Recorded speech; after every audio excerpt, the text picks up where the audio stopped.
మానవునికి 5 విధములైనటువంటి తెలివితేటలు ఉన్నాయి. மனிதனுக்கு 5 விதமான அறிவுகள் உள்ளன. కానీ మొట్టమొదటిది బుకిష్ నాలెడ్జ్. அதில் முதலாவது ஏட்டறிவு.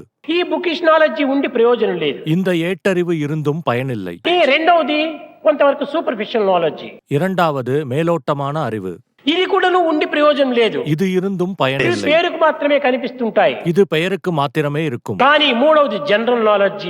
மூன்றாவது பொது அறிவு. ఏమి చేయాలి ఈ నాలెడ్జ్ అనేటువంటి ఒక జనరల్ నాలెడ్జ్ ని ఉపయోగపెట్టాలి. என்ன செய்ய வேண்டும் என்று அறிய பொது அறிவை ఈ జనరల్ பயன்படுத்த నాలెడ్జ్ ని మనం ఉపయోగపెట్టాలంటే డిస్క్రిమినేషన్ నాలెడ్జ్ కావాలి. இந்த பொது அறிவை நாம் பயன்படுத்த வேண்டுமானால் பகுத்தறியும் அறிவு வேண்டும். ఈ డిస్క్రిమినేషన్ కూడా ఎట్లా చేయాలి? Is it good or bad, is it right are wrong అనేటువంటి ఒక ఫండమెంటల్ డిస్క్రిమినేషన్ చేయాలి. இந்த பகுத்தறியும் அறிவை எவ்வாறு பயன்படுத்த வேண்டும், இது நல்லதா கெட்டதா, இது சரியா தவறா என்று பகுத்தறிய பயன்படுத்த வேண்டும். డిస్క్రిమినేషన్ தனிநபர் பாகுபாட்டிற்காக அன்று. ఈ పేషెంట్ కి ఏం చేస్తే బాగుతుంది, ఈ పేషెంట్ కి ఎట్ట చేయాలి అనే ఆ డిస్క్రిమినేషన్ చక్కగా డీప్ గా మనం ప్రవేశపెట్టాలి. இந்த நோயாளிக்கு என்ன செய்தால் நல்லது என்று ஆழமாக சிந்திப்பதற்கு பகுத்தறிவை பயன்படுத்த ఐదవది வேண்டும். Practical knowledge. அதன் பிறகே 5வது நடைமுறை அறிவு.